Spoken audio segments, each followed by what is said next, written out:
Assalamualaikum warahmatullahi wabarakatuh. Nama saya Alif Nur Fitriani, NRP 051. Di sini saya akan mempresentasikan mengenai review artikel yang berjudul Multi-Criteria Decision Making Using Electric Method. Berikut adalah konten-konten yang akan saya bahas dari introduction hingga result and discussion. Yang pertama adalah introduction. Quality of software itu adalah kebutuhan yang perlu untuk pelangganan pengguna, dan dari software tersebut diurutkan apa saja analisa yang dibutuhkan untuk membuat suatu produk software, yaitu level design, implementasi, sampai testing. Dari analisa tersebut didapatkan requirements engineering, yaitu proses mendirikan pelayanan dengan constraint yang spesifik dari operasi dan pengembangan. Dari requirement tersebut didapatkan berbagai teknik prioritas yang berdasarkan faktor basis, yaitu cost, waktu, dan kepentingan yang relevan lainnya.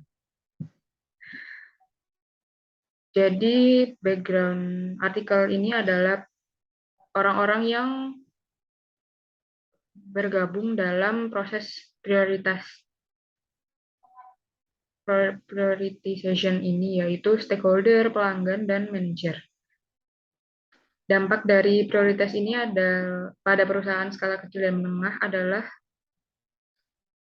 53%-nya didorong oleh politik organisasi, dan proses ini gunanya adalah untuk kesuksesan dan kebertahanan hidup sebuah perusahaan. Lalu ada pun konsiderasi yang dibutuhkan dalam kegiatan prioritize dalam sebuah bisnis, yaitu kepentingan, importance, penalty, cost, risk, time, volatility, availability of source, resource, dan dependency, serta changing priorities. Lalu ada pun related works yang dilakukan mengenai multi-kriteria decision making, yaitu dari Rasheva et al., Thomas Bebensi et al. Yang menggunakan binary priority list, Jim Azar et al. Menggunakan value oriented prioritization, hingga Beroy yang menggunakan metode Electre. Dan menurutnya metode ini adalah metode yang paling baik untuk mengambil keputusan dengan multiple kriteria. Sedikit overview dari Electre. Electre ini adalah algoritma penerjemahan, eliminasi, dan pilihan yang diperkenalkan oleh Benayan, Roy, dan Sussman pada tahun 1968. Metode ini dikembangkan oleh Bernard Roy dan menjadi metode Electre 1, 2, 3, 4, IS, dan TRI.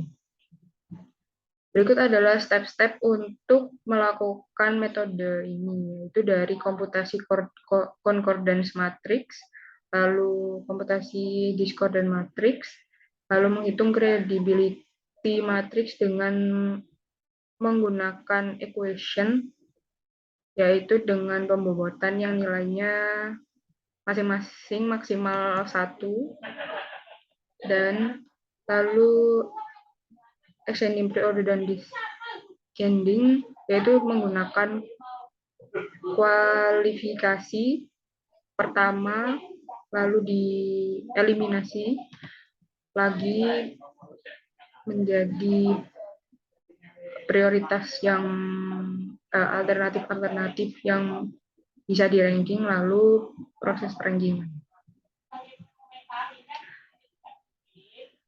Lalu artikel ini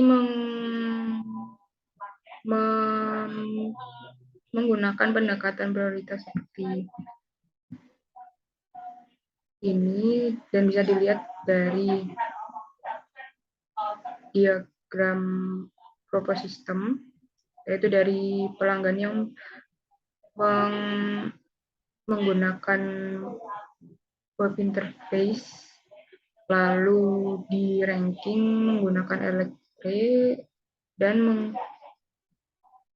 mengkolek data-data tersebut menggunakan MySQL, data-data customer. Lalu adapun requirement set dari semua proses yang dari sistem yang diajukan tadi menggunakan kode R1 hingga R9 dari login form untuk customer hingga melihat apakah buku dari library ini ada atau tidak. Jadi survei yang dilakukan dari software ini adalah untuk software library management system. Selanjutnya, mengeneralisasi dataset, yaitu dengan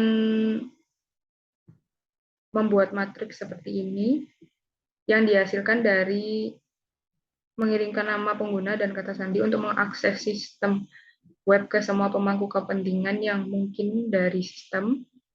Lalu para pemangku kepentingan tersebut mencatat prioritas mereka menggunakan metode 100 poin. Lalu selanjutnya, menghitung credibility matrix menggunakan equation dengan maksimal bobot berangka 1 dan dihasilkan bobot akhir yaitu 0,82. Dari matriks kredibilitas dengan 0,82 tersebut ditunjukkan pada tabel 3 ini grafik yang dapat ditarik dengan memiliki tepi luar dari setiap node. Kekuatan setiap persyaratan setara dengan jumlah tepi keluar dari persyaratan itu. Demikian pula kelemahan setiap persyaratan setara dengan jumlah tepi yang masuk ke persyaratan itu. Lalu dilakukan kualifikasi yang pertama, yaitu yang seperti terlihat pada diagram di samping. Persyaratan R5 dan R8 perlu diimplementasikan terlebih dahulu karena proses meninggalkan ikatan antara R5, R8, lalu R1, R3, R4, R9, dan R6, R7. Nilai cut-off baru dapat ditemukan dari hasil kualifikasi ini dan proses kualifikasi dapat diulang kembali. Jadi menghasilkan kualifikasi seperti ini dan tetap hasil persyaratannya adalah R5 dan R8 perlu diimplementasikan terlebih dahulu dan dapat di-ranking menjadi seperti ini. Proses R5 lalu menuju ke R8, ke R3, lalu R1, R2, lalu R4, R9, R6, ke yang terakhir R7. Hasil dan diskusi dari metode yang diusulkan adalah metode ini dianggap sesuai dengan masalah peringkat karena hal ini memungkinkan banyak pemangku kepentingan untuk mewakili pandangan mereka tanpa perlu diskusi tatap muka dan memberikan rasa kemandirian kepada para pemangku kepentingan.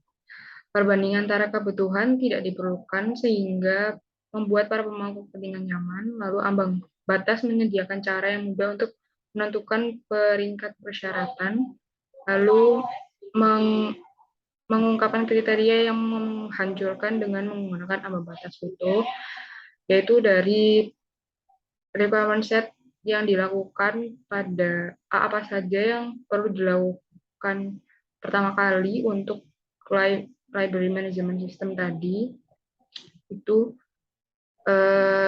dengan perankingan yang tadi, tapi pada hasil akhir ini, di diskusi ini, waktu yang dibutuhkan untuk penyelesaian saat pemeringkatan yang tepat sangat berkurang dibandingkan dengan waktu implementasi tanpa mempertimbangkan prioritas. Jadi,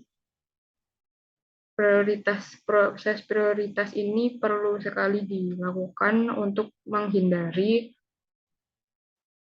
waktu yang dilakukan terlalu lama dalam proses library management system tersebut. Hal ini terjadi karena pemantau kepentingan tidak hanya mencakup kepentingan kebutuhan, tetapi juga ketergantungan antar kebutuhan. Lalu dihasilkan pengurangan basis kode karena identifikasi kode yang dapat digunakan kembali. Seperti yang tadi dilihat, kualifikasinya dilakukan 2 kali karena ada ada proses-proses yang ternyata bobotnya itu sama. Lalu usaha manusia dan kemudian waktu biaya yang dibutuhkan untuk menyelesaikan proyek meningkat. Ini menciptakan ketidakpuasan di antara pelanggan. Lalu hasilnya menunjukkan bahwa sistem pendukung keputusan yang diusulkan menggunakan RFP bekerja secara efektif dalam memecahkan masalah prioritas dalam proyek dengan kategori pemangku kepentingan yang berbeda dan mengatasi masalah skalabilitas. Nah, untuk Future Works, metode elektronik ini divalidasi menggunakan studi kasus dengan persyaratan yang lebih sedikit. Tetapi metode ini itu adalah metode yang terukur dari literatur ini, tetapi validasi tidak dilakukan dalam pekerjaan penelitian ini. Kedepannya, metode tersebut direncanakan akan divalidasi dengan kebutuhan skala besar dan distribusi 100 poin yang tepat untuk semua persyaratan oleh para pemangku kepentingan tidak mungkin dilakukan dalam praktiknya. Oleh karena itu, konservasi direncanakan akan diadopsi untuk mengumpulkan kebutuhan para pemangku kepentingan. Dalam penelitian ini, bobot untuk stakeholder diberikan oleh pemilik produk.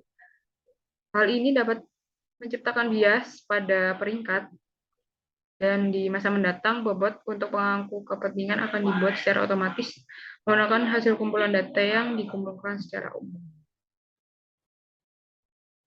Sekian dari presentasi saya. Mohon maaf apabila ada kesalahan. Wassalamualaikum warahmatullahi wabarakatuh.